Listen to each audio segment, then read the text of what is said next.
চোখের সামনে ঘোর অন্ধকার, পা দুটি অচল। শারীরিক সীমাবদ্ধতা যে কোনো বাধা নয় তা প্রমাণ করেছেন তিনি। চোখে দেখতে না পেলেও নিজের মেধা আর কঠোর পরিশ্রমে তিনি হয়ে উঠেছেন একজন সফল উদ্যোক্তা।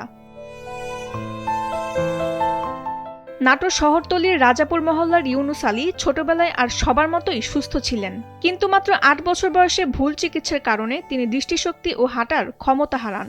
বাবা আবুল কালাম আলাদা হয়ে গেলেও ইউনুস দমে যাননি। 8 বছর কালে হলো পেটে ব্যথা বমি থেকে আমি হামি ডাক্তার চিকিৎসা লেগেছিলাম।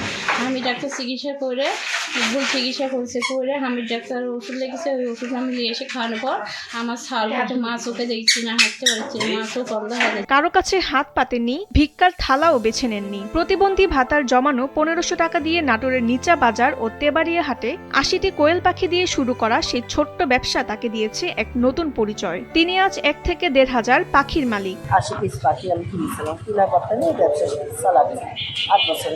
চোখে না দেখলেও ইউনুস নিজের হাতেই নিখুঁতভাবে পাখি পরিষ্কার ও লেনদেনের কাজ করেন। মাঝে মাঝে অন্তর্তের সুযোগ নিয়ে কেউ কেউ তাকে জাল বা ছেঁড়া টাকা দিয়ে ঠকানোর চেষ্টা করে। এমনই বাজারে লোক আছে যে ওই 500 টাকার লোড না দিয়েই কয় টাকা দিছি কয় চলে যায়, এরকম আছে। আবার 500 টাকার জিনিস নিয়ে 200-250 দেয়, বুঝতে পারে না, টাকা চিনে না, চলে যায়। অনেকেই নিয়ে দাঁড়া থেকে থেকে ফুস করে চলে যায়।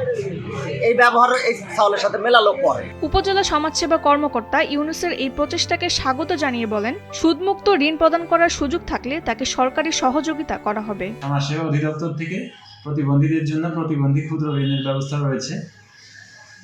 সমাজসেবা অধিদপ্তর থেকে যদি আমরা সেটা করতে পারি, আমি আশা করি যে তার এই প্রচেষ্টা আরও বেগবান হবে এবং সমাজসেবা অধিদপ্তর তার জন্য সবসময় তৎপর রয়েছে। ইউনুস আলীর মতো মানুষদের সাহায্যে এগিয়ে আসার আহ্বান জানান স্থানীয়রা। নাটোর থেকে প্রতিনিধি সুফি সেন্টুর পাঠানো তথ্যচিত্রের ডেস্ক রিপোর্ট তাসনিম হোসেন লিয়া।